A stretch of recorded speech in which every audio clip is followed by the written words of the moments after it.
Let's talk about What? this real quick. There's an active shooter at YouTube right now. Yeah. You guys, I haven't read up yet. It's in San Bruno. I just slightly looked over it. Joe told me about it. Yeah, story broke about 30, 40 minutes ago. Yeah, all I've seen is the building being evacuated and stuff. I haven't gotten too in depth. That's it? So are you watching this a little bit? No. I looked up a couple articles as we were getting ready. Right. Interesting. There's the gun debate again. And remember, what was more violent? What's been more violent though, that or how Cody Rhodes came at you on Twitter? Oh, that's pretty violent. Oh yeah, let's talk about that. You guys want to talk about that? Yeah, go ahead. I thought that was a good little segue. It was good, right? Well, okay, so I've waited to talk about this because I didn't respond on Twitter. I got one question though. Why did you wait till your career's over to finally get heat? I don't know. Wow. Why do you do shit while you were working? Also, well, you know me on Twitter especially. I like to poke the bear sometimes, and the funniest thing about this, let me just say right off the bat, is I wasn't throwing any shade at Cody. The tweet was designed because Cody got hurt.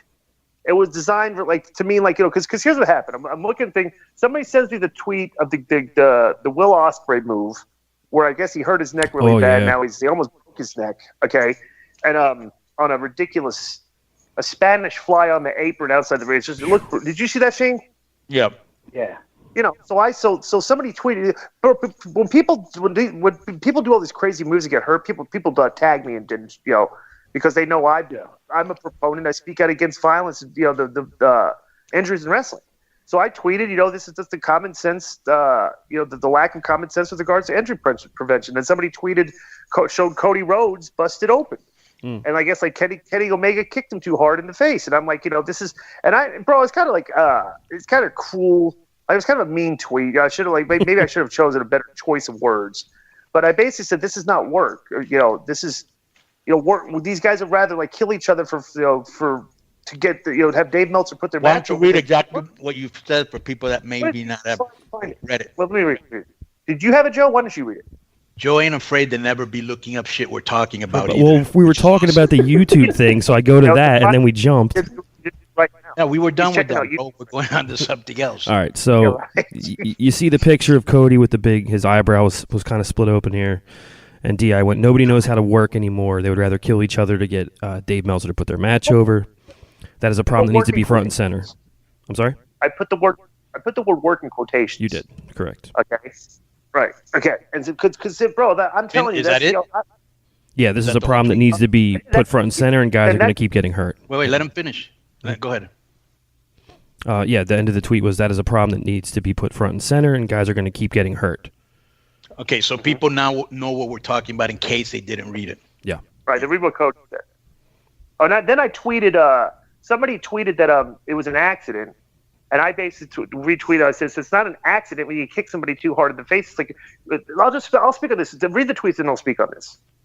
Well, also, let's not forget that Kenny Omega withdrew a possible appearance on the show due to this exchange as well. I'm sure you saw that. Right. Yeah. Because I was basically throwing shade on the guy that hurt Cody, which was Kenny Omega. All right. But the real Cody wrote. All right. So he goes, stop. You know nothing. You have drawn $0. No fan has ever left the show thinking about you. You're lucky to be a juiced up double lifer, quote, over with the boys type in an era where you hid in plain sight coasting on other success. Couldn't hang then, can't get booked now. That's Cody Rhodes' response. Yeah, bro. And if I didn't have thick skin, that would bother me. Cody has every right to tweet to derogatory things about me if he thought I was putting shade on him. Okay, but just to correct this, I was throwing no shade at Cody Rhodes. And if Cody Rhodes does want to defend his friend, that's fine. But this was not the tweet was not directed to mean that Cody does not know how to work. Okay, the tweet's directed at the guy that hurt him. And I'll just say this, okay, and I've said this before, and I'm very consistent with this, okay? I'm not a fan of strong style wrestling because the guys are hitting each other around the head too much and they're dropping each other on their necks too much, and I don't think it's safe. I would rather see these guys work a safer style. And bro, you see good workers hurting people. Because the style's very athletic, very rough. a lot of shots to the head, a lot of kicks to the head and stuff. And I'm just, bro, I'll be very consistent with this. Those guys can do whatever they want. They're great. I'm not throwing, the tweet was kind of a mean tweet. I probably should have worded it a little bit differently, but Kenny Omega does it. So the guy's not like the guy doesn't know how to work. So I'm not saying that, but that style, bro, with Will Ospreay getting hurt, just doing all this stuff, bro, the guy's going to get hurt. It's higher risk.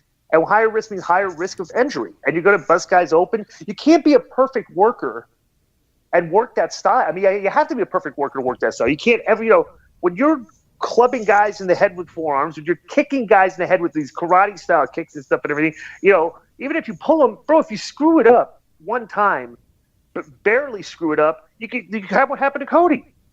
You get his eye busted open. And that's it, bro. I'm just going to be very consistent with that. Not throwing shade on Cody. Kenny Omega, I apologize if it was it wasn't like it was taken out of. I'm just not a big fan of New Japan style. I think what happened was when you spoke on that with a picture of Cody there and he wrestled Kenny, well, they took it personally because you were, know what I'm saying? Maybe if there wasn't a picture of them or referring to their match, they wouldn't take it personally. Do you have the tweet that Kenny wrote where he said he won't come on the show? Was there end of thing I was thinking of coming on your I was trying to make so much for that. What do you think? What do you think about this, Shane? Well, actually, I'm really disappointed that Disco apologized because I was hoping he would tear into it and we could all have fun with it. But now he's actually being a decent human being, and it threw me off. I wasn't expecting that. But I mean, it's just for my beliefs, the wrestlers need to be more safe. I'm not apologizing for that. I will apologize that Cody took the tweet the wrong. It's Hughesy. Hello. Took the tweet the wrong way and thought I was throwing shade on him, which I never was. I'm a fan of Cody Rhodes, and Cody usually doesn't work that type of style. I mean, from what I've seen, but if he thought that I was throwing shade on him and that was directed at him and that he can't work, I have no problem with the tweet that he sent to me. He's going to be mean. He's going to be, if he thinks I was being mean burying him, he can bury me right back. I got thick skin. But I say one thing. I think Disco's apologizing because he wants to make sure he goes all in and meet Barney the Bear, whatever the bear's name is that Cody comes out with. Huh? Those guys are on the cruise. They're going to be on the cruise too. Yeah, but they're all in. He's already. He's going to be all in and then all overboard. Oh, that's what he's worried about. In a dress. Here's another thing too. Is that he said I never get booked. I'm booked next week for Booker. And a little sidebar here. That's the booking that Shane is trying to. You're welcome. is trying to extort a booking fee from me. Okay. You're welcome, by the way. See what he's doing right here? Yeah. Trying to say I can't. That's a time-honored tradition in the business, Di. What? When if your friend gets you a booking, you kick him off a little something, because you percentage. wouldn't have had that booking if he wouldn't have hooked you up. You buy the beer. But you're reneging on the thing on the ship, and now on this. You buy the beer. That's the rule. You buy the beer. Okay. You give him a 10% cut.